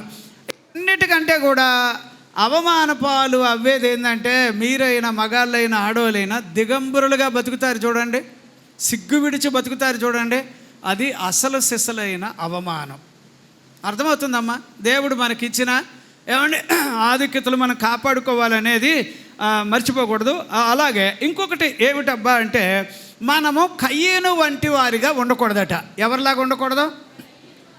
ఎందుకంటే ఆ తర్వాత వాడు సిగ్గుపాలు అయిపోయాడు. బైబిల్లో వాడి గురించి చాలా విషయాలు మనం చదువుతాం. ఏమంటే యోధాపత్రిక 11:13 వచనాల్లో మనం చదువుతాం. తర్వాత అన్నిటికన్నా ఈ అదే అవమానం అనేది ఏంటంటే వ్యభిచార లక్షణాల వల్ల కూడా ఏమవుతారు అంటే దొరికితే దొంగ, దొరకకపోతే అది. చాలామంది చెడ్డ పనులు చేస్తారు, మోసపూరితంగా చేస్తారు, బోల్డ్ అని ఉంటాయి లోపల చెత్త చెదారం పెట్టుకొని బతుకుతారు. నన్ను ఎవడు పట్టుకుంటాడు, నన్ను ఎవడు చూస్తాడు అని అంటారు. కానీ ఇవన్నీ కూడా బైబిల్లో ఎట్లా రాశాడంటే ఇర్మియా గ్రంథం 3 వచనంలో చదువుతాం. వ్యభిచార లక్షణాలు కలిగి ఉంటే కూడా ఒక రోజుకి అవమాన పాలు అవుతాం. సరే, ఇప్పుడు అవమానం అంటే అసలు అర్థం ఏమిటంటే అంటే సిగ్గుపాలు అనే మాట ఏమిటంటే దీన్ని ఇంగ్లీష్లో ఏమన్నారమ్మా? ఇంగ్లీష్లో ఏమంటారు? అవమానాన్ని ఏమంటారు? అషేమ్డ్. అంతేనా? అంటే దాన్ని ఏమంటారు? సిగ్గుపడ్డారు అని ఒక మాట ఉంది ఇంగ్లీష్లో. దాన్ని ఇంకొకటి ఏంటట? హ్యూమిలియేటెడ్ అని ఒకటి రాశాడు, హ్యూమిలియేటెడ్ కదా. అంటే అర్థం ఏంటంటే అవమాన పరచబడ్డారు అనడానికి అదొక పదం. ఇంగ్లీష్లో ఇలా పదాలు ఉన్నాయి. తర్వాత ఇంకేమన్నాడంటే ఏమండి ఇన్హెబిటెడ్ అని ఒక మాట కూడా రాశాడు. అది కూడా రాశాడు. అదేంటంటే నిరోధించబడుట, ఏమండి ఒక విధంగా ఆపివేయబడుట, ఏమండి నిషేధించబడుట, నియంత్రించబడుట, ఇవన్నీ కూడా అవమానానికి పదాలు. తర్వాత ఇంకొకటి ఏమి రాశాడంటే ఏమండి మోర్టిఫైడ్ అని ఒకటి రాశాడు. అంటే ఏంటిది? అన్నిటికన్నా అవమానాల్లో టాప్ లెవెల్లో ఉండేది ఏంటంటే ఈ లక్షణాలు ఉన్నాయి అనుకోండి, అప్పుడు ఇంచుమించుగా ఈ పదం అర్థం ఏమిటంటే చచ్చిపోయినంత పని అట. దీని అర్థం చచ్చిపోయినంత పని అంటే ఇంకా అంతగానే ఇంకా అవమానం ఉండదన్నమాట. క్లైమాక్స్గా అందులో ఆఖరిగా వాడు బతుకు క్లోజ్ చేసేస్తాడు. అందుకోసం చాలా జాగ్రత్త. మనల్ని ఎంతమంది గమనిస్తున్నారు అనేది కాదు, ఈ దేవుడు గమనిస్తున్నాడు. ఈయన చేతిలో పడితే మంచి వాళ్ళం అవుతాం. యేసయ్య చేతుల్లో ఉంటే ఎలాగుంటాం? చెప్పండి అబ్బా. మంచి వాళ్ళం అయిపోయి తర్వాత ఇవి గాక ఇంకా కొన్ని పాయింట్స్ ఎలా ఉన్నాయి అని అంటే వర్త్లెస్ అని అన్నాడు. వర్త్లెస్ అంటే అది కూడా దాన్ని ఏంటంటే విలువ లేకుండా ఉండడం కూడా అవమానమే. విలువ లేకుండా తెలుగులో వర్త్లెస్ అనే దానికి ఇంకా ఉంటాయి ఏంటంటే యూస్లెస్. అర్థమైందండి? అంటే నిష్ఫలమైన, పనికి రాకుండా పోవడం, వ్యర్థంగా ఉండడం, ఇది కూడా అర్థాలే. అందుచేత నేనేమంటానంటే వీటన్నిటిలో ఇంకా సామాన్యంగా తెలిసేది ఏంటంటే వీక్. వీక్ అంటే బలము లేని కదా, బలము లేని లేదా మృదువుగా ఉండకపోవడం, నీరసించిపోవడం, తర్వాత పలచబడిపోవడం. అంటే ఈ పదాలన్నీ ఏమంటున్నాయి అంటే అవమానం, అవమానానికి ఉండే పదం. అన్నిటిలో టాప్ ఏంటంటే చచ్చినంత పని అవుతుంది చూసారా, నాకు అక్కడితో వాళ్ళు ఇంకా బతకరు, అక్కడితో వాళ్ళ కాలం ముగించేసుకుంటారు. నేను అందుకే ఏ మనిషి అయినా కూడా అవమాన పాలు కాకుండా ఉండాలంటే మన అవమానములన్నీ ఈయన భరించాడని ఉందా? ఎవరు చెప్తారు ఈ రిఫరెన్స్? ఎవరు చెప్తారు? గబగబా చెప్పాలి కదా. ఎవరు చెప్తారు అనగానే పట్ట నువ్వే చెప్పావునుగా, చెప్పిన వెంటనే డబ్బులు వచ్చేస్తాయి. మీరు ఇప్పుడు ఇలాగెలా గుంజుకుంటున్నారు చూసారా, రావు మరి. అదేవరికి స్తోత్రం. మన అవమానాలు, మన నిందలు ఈయన భరించాడు గనుక ఈయనను విశ్వసించిన వాడు ఎవడునో, చెప్పండి అబ్బా, ఈయనను విశ్వసించిన వాడు ఎవడునో. ఎందుకంటే నా పాపాన్ని పట్టుకుపోయాడు, నా రోగాన్ని పట్టుకుపోయాడు, నా అవమానాలు పట్టుకుపోయాడు, నాకున్న సమస్తమైన నాకు విరోధంగా రూపించబడిన వాటన్నిటినీ ఈయనే మోసుకుపోయాడు గనుక నేను సిగ్గుపాలు కాను. దేవునికి స్తోత్రం. హల్లెలూయా. సరే, ఇప్పుడు అమ్మ వచ్చిన మళ్ళీ ఒకసారి చదువుతారమ్మా. ఇక్కడ వచ్చినమే చదవండి. ఇక్కడ వచ్చినమే ఏముంది? ఆయన యందు విశ్వాసం ఉంచువాడు. చదవండి. ఆయన యందు విశ్వాసం ఉంచువాడు ఏమాత్రమును సిగ్గుపడడు. ఏమాత్రమును సిగ్గుపడడు. నిజమేనా? ఇది నిజమేనా అంటే కనీసం ఏదైనా మీరు దేవునికి ఛాన్స్ ఇచ్చి ప్రాక్టీస్ చేసి చూడండి ప్రాక్టికల్గా. అంటే ఎలాగా? ఈ విషయంలో చూద్దాం, ఈయన ఎలా పనిచేస్తాడు, ప్రభువా ఈ ఫైల్ నీ చేతికి ఇస్తున్నాను అని ఆయనకి ఇచ్చి చూడండి. సిగ్గుపాలు అవుతావో అవ్వవో తెలిసిపోద్ది. దేవునికి స్తోత్రం. హల్లెలూయా. మీకు అర్థమవుతుందా అమ్మా? నేనేమంటానంటే ఇప్పుడు గొల్యాతు సిగ్గుపాలయ్యాడా, దావీదు సిగ్గుపాలయ్యాడా? ఎట్టాగబ్బా ఇది? ఏమన్నా న్యాయమేనా? ఆయన చేతిలో ఎన్ని రాళ్ళు? మనిషి ఎంత ఉంటాడు? మనిషి అంత చిన్నోడు అంటే ఎలాగ బాలుడని ఉన్నదమ్మా బైబిల్లో. ఎంత బాలుడు. పిల్లకాకేం తెలుసు, ఉండేది దెబ్బ అంటారు చూడండి. దావీదుకి ఏం తెలుస్తుంది? ఏమీ తెలీదు. కానీ ఆయన ఎవరిని నమ్మాడు? ఏమన్నాడు సార్? 45 వచ్చిన 17:45 ఏమంటాడు? యుద్ధమా? చెప్పండి, నేను ఎవరి పేరు మీద వస్తున్నానా? ఏటండి బాబు ఈయనకున్న ధైర్యం? ఏమిటండి బాబు ఈయనకున్న ఆ గట్టితనం ఏంటయ్యా అంటే నయ్యం గొల్యాతుగడు ఎలా చూస్తున్నాడు. చూస్తుంటే చూసుకో అంటున్నాడు. ఆయనకు ఆలోచన ఏంటంటే గొల్యాతుగడికి ఈడు కాదు ఏదిగా సర్కాసులో ముందు వస్తారు చూడు లిల్లి పొట్టుగాడు, అలా వచ్చాడు కుర్రగాడు. అస్సలైన ఎలగాలు వస్తారు బోల్డ్ మంది నా మీదకి అనుకుంటే ఈ పిల్లోడు అంటాడు అంత సీన్ లేదురా నీకోసం మళ్ళీ అంతమంది వచ్చేది, నేను ఒక్కడిని చాలు అన్నాడు. ఎవడరా నువ్వు అని అంటే నువ్వు ఎవడు అనుకుంటావు ఆడినా నేను అంటాడు. ఏం చేస్తావంటే నీతో యుద్ధం చేయడానికి. నా మీద యుద్ధానికి వచ్చావా అంటే నీ మీదకి యుద్ధానికి వచ్చాను అన్నాడు.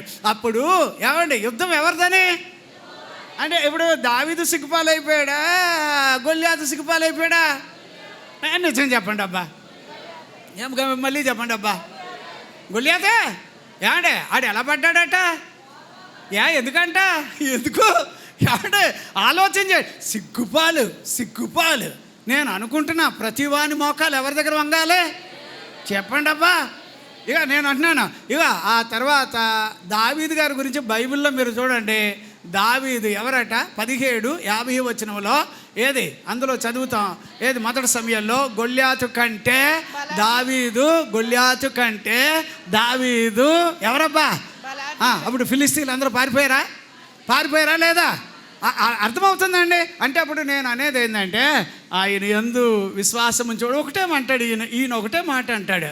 ఆ ఎలుగుబంటి చేతిలోంచి ఆ సింహం నోట్లో నుంచి తప్పించిన ఆ దేవుడే ఈ యుద్ధంలోకి నేను వెళితే నా కూడా ఆయన వచ్చేస్తాడని సౌలుకి అంటే సౌలు పెద్ద కళ్ళు చేసుకొని చూశాడు. ఏంటబ్బా ఏంటి ఈ కుర్రోడు ఎలాగ అట్లాడంటే, అవునండి దేవుడిని నేను అలా నమ్మానని. అంటే అవునా, అలా అయితే సరే నువ్వే వెళ్ళు మరి యుద్ధానికి అంటాడు. కానీ ఏమంటే యుద్ధానికి వెళ్ళిన తర్వాత గొల్యాతు ఏమంటే పడిపోయాను, దావీదు నిలబడ్డాడట. దేవునికి స్తోత్రం, హల్లెలూయా హల్లెలూయా. మీకు ఈ వాక్యాల్లో మీరు చూడండి సార్, ఎవరైతే దేవుని వాగ్దానాలు నమ్ముతారో, ఎవరైతే బైబిల్ వాక్యం ఉన్నది ఉన్నట్టుగా నమ్ముతారో, ఎవరైతే యేసు ప్రభుని విశ్వసిస్తారో, ఎవరైతే పరిశుద్ధాత్మ చేత నడిపించబడతారో, ఏమండి వీళ్ళు ఎప్పటికీ సిగ్గుపాలు కారు కారు కారు. దేవునికి స్తోత్రం, హల్లెలూయా. ఏమండి బైబిల్లో యోవేలు గ్రంథం 2వ అధ్యాయం 26వ వచనంలో ఇమ్మా తెలుగులో ఎలా రాశాడంటే, ఎంత బాగుందో. ఈ పాయింట్లు మీరు కొంచెం ఇలా పట్టేసుకోండి సార్. ఎందుకు అని అంటారా? ఎంత బాగా రాశాడో చెప్పమ్మా. నా జనులు ఇక నిన్నటికి అమ్మ మీరు ఆయన జనులేనా? మీరు ఆయన మనుషులేనా? చెప్పండి, మీరు ఆయన మనుషులేనా? ఏది నేను ఏయ్యా నా బైబిల్లో నేను రాసుకుంటాను, నేను ఆయనకి సొంతం. అది మాత్రమే కాదు, నేను ఇంకో పాయింట్ రాసుకుంటాను నా బైబిల్లో, నేను ఆయన వాడను. అంతే, నాకు అదే ఇష్టం. నేను ఆయన బైబిల్లో పరమగీతాల్లో ఉందా? ఆవిడేమంది? నేను అతన్ని దానను. అట్లా రావాలి. మీరు ఎప్పుడు కూడా మీ మీద ఆయన ముద్ర ఉండునుగాక, మీ మీద ఆయన ఏమండి ప్రత్యేకతలు ఉండునుగాక. ఇప్పుడు నా జనులు అంటే ఈయన మనుషులు, యేసయ్య మనుషులు. యేసయ్య ఎవరి కోసం రక్తం పోసాడో ఆ రక్తాన్ని నమ్మిన వాళ్ళు, యేసయ్య ఎవరి కోసం వచ్చాడో అది నమ్మిన వాళ్ళు ఆయన మనుషులు అవుతారు. 1:12 యోహాను సువార్తలో ఎందరైతే ఆయనను అంగీకరిస్తారో వారందరూ ఎవరట? ఆయన మనుషులు అవుతారు. ఎవరు? 8:14 రోమాపత్రికలో ఎవరైతే ఆయన ఆత్మచేత నడిపించబడతారో వాళ్ళు ఆయన మనుషులు అవుతారు. గలతీయులకు రాసిన పత్రిక 3వ అధ్యాయం 6వ వచనం, ఈవెన్ నేను అంటున్నా 9వ వచనం వరకు చదివితే ఆయన యందు విశ్వాసం ఉంచిన వాళ్ళు ఎవరట? అబ్రహామునందు. వీళ్ళందరూ ఎవరు? అండ్ దేవుని కుమారులు. ఇప్పుడు ఎవరైతే ఆయన మనుషులో వాళ్ళకు మాట రాశాడు. ఏమి రాశాడు అక్కడ? ఆయన యందు లేదా నా జనులు ఇక నిన్నటికి. అమ్మ ఇక ఎన్నటికంటే ఏంటమ్మా చెప్పండి సార్? ఇక చెప్పండి, గట్టిగా చెప్పండి. ఏ బాబా మై కట్టుకొని నువ్వు ఏదో ఇలాగా ఏమిటది? చెప్ప, గట్టిగా చెప్పు. ఇక నిన్నటికి. అంత నెమ్మది చెప్తుంది ఈ అమ్మాయి, ఎక్కడ దొరికిందో కానీ. ఎలా చెప్పాలి? ఇక ఎన్నటికనే సిగ్గునందరు. ఇక చెప్పండి అబ్బా. ఆయన జనులైతే ఇక మీదట ఎన్నటికి. చెప్పండి సార్, చెప్పండి సార్. నువ్వు ఆయన మనిషి అయితే, నువ్వు ఆయన మనిషి ఇలా ఇక సిగ్గుపరు నిజంగా సిగ్గుపడిపోతున్నారు. అట్లా కాదు. చెప్పండి అమ్మా. ఆయన యందు విశ్వాసం ఉంచేవాళ్ళు ఎన్నటికి. సరే, ఇప్పుడు ఆయన జనులు నేను అనమన్నది అంటున్నారు అండి. ఆయన జనులు ఇక ఎన్నటికి. అలా మళ్ళీ ఎక్కడ సిగ్గుపాలు గారు అంటారంటే ఆయన జనులు. అయ్యో ఊరుగాడు అలా కాదు. నాకు పాయింట్ రావట్లే. నేను ఆయన జనులు అన్నప్పుడు మీరేమనాలి? ఆయన జనులు. బా మామూలు గొడవలు ఎట్టుకోమన్నప్పుడు మాత్రం ఎంత గట్టిగా పాపం నెమ్మదిగా అరుస్తారు. సరే చెప్పండి అయ్యా, మీరు ఆయన మనుషులు. ఏ రాజకుమార్ గారికి ఏదో ఈరోజు సంతోషం వచ్చింది అన్నట్టుగా అలా అరుస్తున్నాడు. మళ్ళీ ఒకసారి చెప్పండి అబ్బా. ఆయన జనులు. అబ్బా కొంచెం దీవించును గాక దేవుడు, కొంచెమా ఎక్కువ. సరే మీరు చూడండి. ఆయన జనులు. ఊరుకోండి అమ్మా, అక్కడ ఏం రాసింది చదువమ్మా. ఎంతగా చదవండి. నా జనులు ఇక నిన్నటికి. మరి ఎక్కడే మాట్లాడబట్టలేదా మరి? అన్నట్టుగా అంటున్నారు. మళ్ళీ చదవండి ఇప్పుడు. నా జనులు. ఆగు. నా జనులు అదిగా ఎన్నట్టుగా అంటారు. వీళ్ళు ఎక్కడ దొరికారు? ఇక ఎన్నటికి. నా జనులు ఇక అన్నారా? ఇక అంటే from this day or maybe from this hour. ఈ సమయం మొదలుకొని ఇక మీదట ఎన్నటికి సిగ్గుపాలు కారు. దేవునికి స్తోత్రం, హల్లెలూయా. యేసయ్య నమ్మండి సార్. యేసు ప్రభుని నమ్మండి సార్. యేసు ప్రభు మీద విశ్వాసం పెట్టుకోండి. యేసు ప్రభుని విశ్వసించిన వాడు ఎవడైనా కూడా ఆడి దేశస్థుడైనా పేద పేదవాడవని, ధనవంతుడవని, హూఎవర్ మేబీ, ఎవరైనా కూడా సిగ్గుపాలు కారు. దేవునికి స్తోత్రం. ఇప్పుడు చెప్పండి, నా జనులు. నేనేమో నా జనులను అనగానే మీరు వెంటనే ఎక్కడ రావాలి? ఇక్క ఆ మాట. సరే, దానికి అనుకూలంగా ఇంకో రెఫరెన్స్ చెప్తాను. ఇది కూడా మనకు అవసరమని నేను అంటున్నా. సార్ ఇది చదవండి అమ్మా. 45 యెషయా గ్రంథం 17వ వచనం ఒకసారి చదవండి అమ్మా. 45 17వ వచనం. ఇశ్రాయేలు దేవా, రక్షక, నిశ్చయముగా నీవు నన్ను మరుగుపరుచుకొని దేవుడవై ఉన్నావు. విగ్రహములు చేయువారు సిగ్గుపడిన వారైరి, వారందరూ విస్మయము పొంది ఉన్నారు. ఒకడును మిగలకుండా యెహోవా వలన ఇశ్రాయేలు నిత్యమైన రక్షణ పొంది ఉన్నది. చదవమ్మా. ఇశ్రాయేలు నిత్యమైన రక్షణ పొంది ఉన్నది. మీరు ఎన్నటెన్నటికి ఏటమ్మా? చెప్పండి అమ్మా. తెలుగులో అలాగే ఉందా? ఏది ఎలాగుందో సార్ చెప్పండి. ఎన్నటెన్నటికంటే అర్థం ఏంటి? ఏదో ఒక టయానికి అన్నాడా? అదే అన్నాడా? ఎన్నటెన్నటికంటే అర్థం ఏంటి? ఎప్పటికంటే అర్థం ఏంటి? బతికున్నంత వరకు. ఎంతవరకు అమ్మా? చెప్పండి అబ్బా. మనల్ని చాలామంది అనుకుంటారు, వీడి పని అయిపోయింది అంటారు.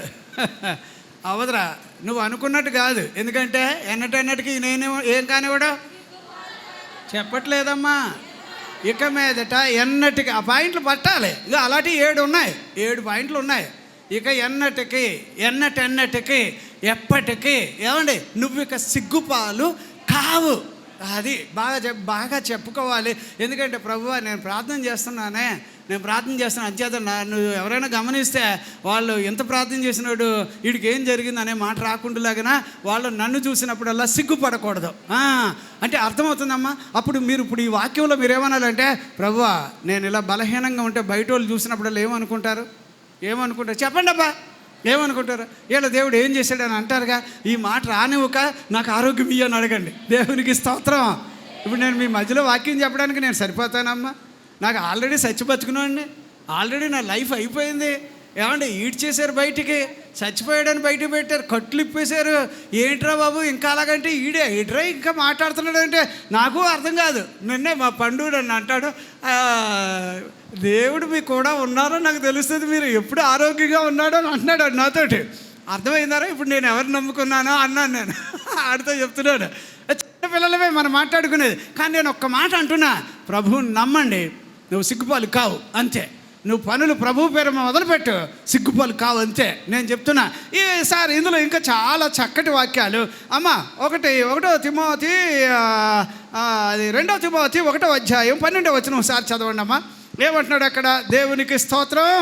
ఆ హేతువు చేత ఈ శ్రమలను అనుభవించుచున్నాను గాని నేను నమ్మిన వానిని ఎరుగుదును గనుక సిగ్గుపడను. ఏంటమ్మా? నేను నమ్మిన వానను నేను ఎరుగుదును గనక సిగ్గుపడను. ఇప్పుడు నేను ఎవరు నమ్మానో ఆయన నీకు బాగా అర్థం అవ్వాలి. యేసయ్యను నువ్వు బాగా ఏం చేయాలి? రుచి చూడు. 34లో నా చదువుతా. కీర్తన 34:8 ఏమంటాడు? యెహోవా.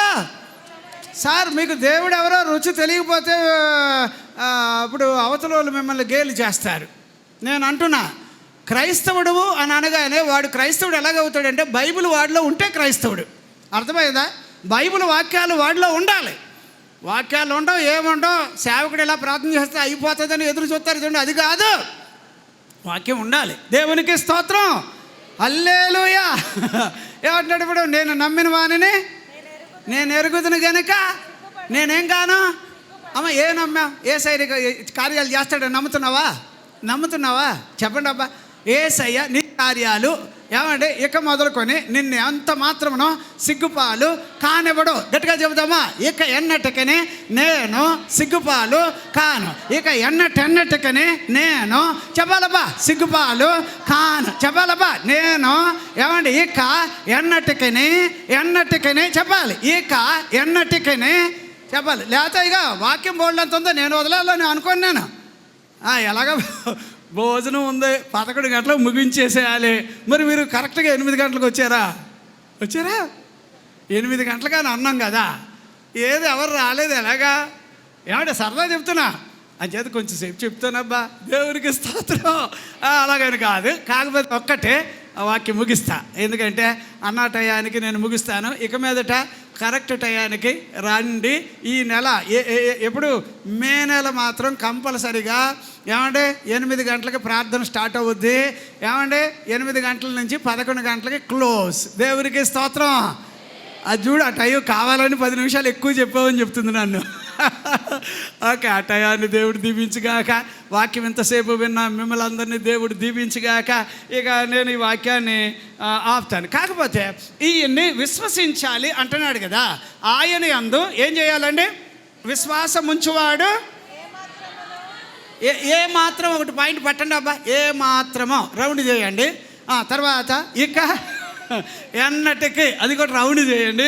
తర్వాత ఎన్నటన్నటి, ఇక ఎన్నటికి ఏం కాదట, అవమానం పాలు కాము.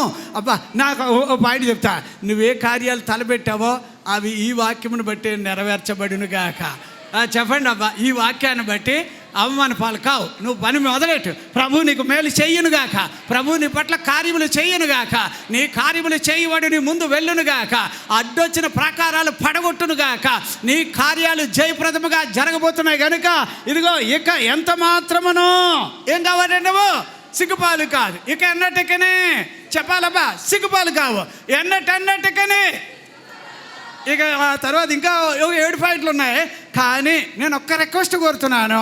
ఆయన్ని ఏమండి, ఆయన ఏంది విశ్వాసం ఉంచువాడు, విశ్వాసం ఉంచువాడు, విశ్వాసం ఉంచువాడు అంటే విశ్వాసం లేని వాళ్ళకి బైబిల్లో ఏ పేరు పెట్టారండి? మూర్ఖులని ఉందా? 17:17 మత్తయి సువార్తలో చదువుతాం. ఎవడైతే యేసు ప్రభుని విశ్వసించలేదో వాడు ఎంతటి వాడైనా, వాడికి ఆస్తులు ఉండే ఏమన్నా ఉండే వాడు మూర్ఖుడు. ఇంకా నాకు వెళ్ళాలి. అసలు మీ దగ్గర ప్లాస్టిక్ పేపర్ ఉంటుంది చూడండి, అందులో లిస్ట్ ఉంటుంది, చదువుకోండి. కాకపోతే ఈ విశ్వసించడం అనేది నోటితో కాదు, హృదయంలో జరగాలి. ఎక్కడ? రోమాపత్రిక 10వ అధ్యాయం 9-10 వచనాల్లో ఎక్కడ విశ్వసించాలి? హృదయంలో విశ్వసించి నోటితో ఒప్పుకుంటే నువ్వు సిగ్గుపడు వాడవు కావు. దేవునికి స్తోత్రం. దేవుడి వాక్యాన్ని మన వినికిడిలో దీవించునుగాక. పౌలు గారికి ఒక అలవాటు ఉంది. ఆయన చాలా మంచి మాట ఏమంటాడంటే, నేను యేసు ప్రభువుని గురించి, ఆయన గురించి మాట్లాడే విషయంలో నేను సిగ్గుపాలు కాను. ఏది ఎవరికైనా, యూదులకైనా, హెల్లేనీయులకైనా, గ్రీసు దేశస్థులకైనా ఆ మాటలు ఆయన చాలా చెప్పాడు. కాకపోతే ఏమండి, ఇప్పుడు ఈ సిగ్గుపాలు అనే మాట తెలుగులో ఇంకా ఏముందో తెలుసండి? పరువు పోవడం. ఏం పోవడం చెప్పండి అమ్మా. తర్వాత అర్థమవుతుందా? తెలుగులో ఇంకా దీనికి ఇంకా కొంచెం బ్లండర్గా, అంటే కొంచెం లజ్జాకరమైన అనే మాట రాశాడు. బైబిల్లో ఉన్న డిక్షనరీ మీనింగ్స్ అన్నమాట. తర్వాత అవమానం, తర్వాత నిందపాలు అవ్వడం. అర్థమవుతుందా? ఇవన్నీ తొలగిపోవాలి అని అంటే ఒక్కటే నేను అంటాను, యేసు ప్రభు నీకు అవసరం. దేవునికి స్తోత్రం. ఏమండి, మన నిందలను ఎవరు మోసిపోయారు?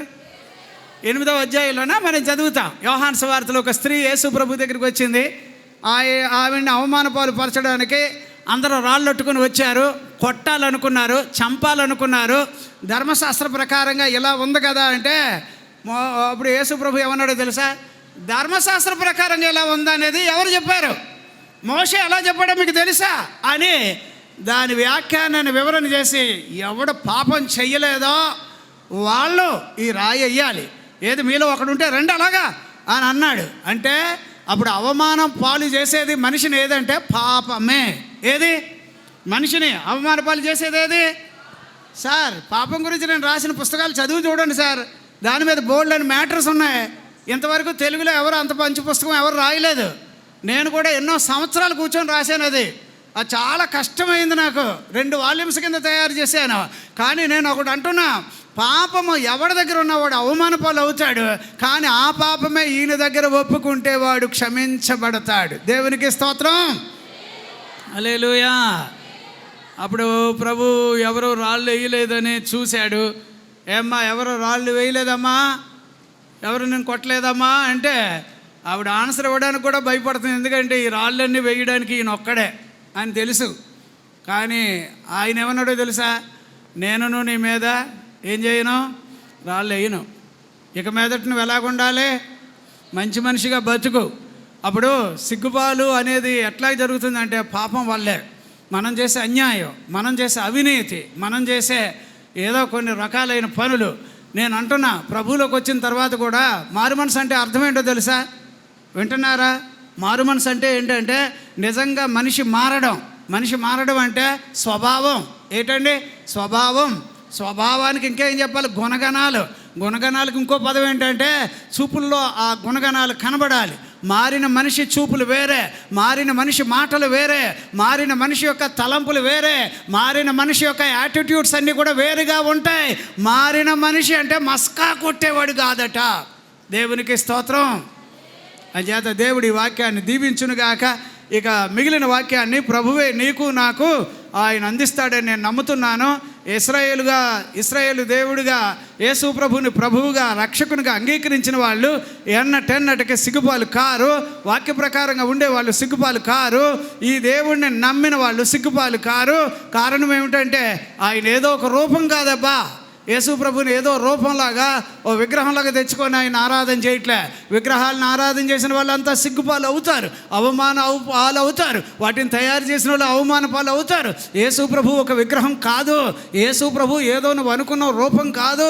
యేసు ప్రభు సాక్షాత్తు విడువకూడని బాధ్యతను విడిచిపెట్టి పరలోకము నుండి నీ కొరకు దిగి వచ్చి నీ కొరకు ప్రాణం పెట్టాడు గనుక, నీ కొరకు జన్మించాడు గనుక, నీ కొరకు తిరిగి లేచాడు గనుక 2000 సంవత్సరాల క్రితం కల్వరి శిలువలో నీ కొరకు నా కొరకు ఆకాశానికి భూమికి మధ్యన గొల్గొతా కొండ మీద ఆయన పవిత్రమైన రక్తమును ప్రోక్షించినాడు గనుక ఆ రక్తమును బట్టి ఎవడు అంగీకరిస్తాడో వాళ్ళందరూ సిగ్గుపాలు కారు. అందుచేత ఈ గొప్ప భాగ్యం, నేను వాక్యాన్ని ముగించడానికి ముందుగా మీకు ఏ పనులు అవ్వలేదో ఆ పనులు చేసేవాడే ఈ ప్రభు.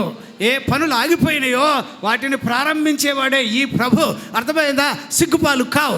గట్టిగా నమ్మాలి. ఏమంటే సిగ్గుపాలు కావు. ప్రభువుని కార్యాలు నెరవేరుస్తాడు. ప్రభువుని కోరుకుని సిద్ధింపజేస్తాడు.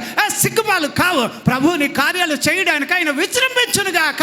నువ్వు కోరుకున్నంత సమాధానం, నువ్వు కోరుకున్నంత రాబడి, నువ్వు కోరుకున్న కష్టం అనుభవించడానికి ఇక సిగ్గుపాలు కావు. ఈ యేసు ప్రభువుని నమ్మినవాడు, విశ్వసించినవాడు, నీ కార్యాలు జయప్రదముగా చేయగలిగినవాడు, నీకు విరోధంగా ఏ ఆయుధాన్ని వర్ధలింప చేయకుండా చదువుతాం కదా 54:17 యెషయా గ్రంథంలో చదువుతాం. అలాగే ఎక్కడ 91వ కీర్తన 10వ వచనంలో ఏ తెగులు నీ గుడారాన్ని సమీపింపనివ్వకుండా కాపాడేవాడు ఈయన గనుక ఈయనను నమ్మిన వాళ్ళు, ఈ యేసుని నమ్మిన వాళ్ళు, యేసు ప్రభుని అనుసరించిన వాళ్ళు, యేసు ప్రభుని ప్రభువుగాను రక్షకునిగా దేవునిగా అంగీకరించిన వాళ్ళు సిగ్గుపాలు కారు. ఎప్పటికీ ఇకెన్నటికీ ఎంత మాత్రమే వాళ్ళు సిగ్గుపాలు కారు అనేది అక్షరాల 1000కి ఎన్ని సున్నాలు పెట్టినా అంత కరెక్ట్. ఈయన దేవునికి స్తోత్రం. హల్లెలూయా. యేసు ప్రభుని నమ్మిన వాళ్ళు ఏమండి ఏం గారండి చెప్పండి అబ్బా. అర్థమవుతుందమ్మా? ఏమండి యేసు ప్రభుని ఎంతలా నమ్మాలి అంటే నేను అంటాను ఇంక ఈయన తప్ప ఎవరిని నమ్మద్దు. నేనైతే అనుకుంటాను ఈవెన్ నిన్ను నమ్మడం కంటే కూడా ఈయన నమ్మడమే నీకు మంచిది. దేవునికి స్తోత్రం. నీ వాళ్ళని నమ్మడం కంటే ఈయన నమ్మడమే మంచిది. ఎందుకంటే ఈయన ద్వారానే మిగిలినవన్నీ కనెక్ట్ అయి ఉంటాయి. ఏ పనులైతే ఆగిపోయినా చాలామంది ఇప్పుడు వాక్యం చెప్తున్నాను, మీలో కొందరు ప్రభు నాకు ఈ కార్యం అయితే చాలు అనే మాట వదిలేసేయండి. ప్రభు నాకు ఈ కార్యం జరగాలి చెప్పండి అబ్బా, ఈ కార్యం జరగాలి, ఇది జరిగి తీరాలి. నిన్ను విశ్వసించిన వాడు సిగ్గుపాలు కాడు.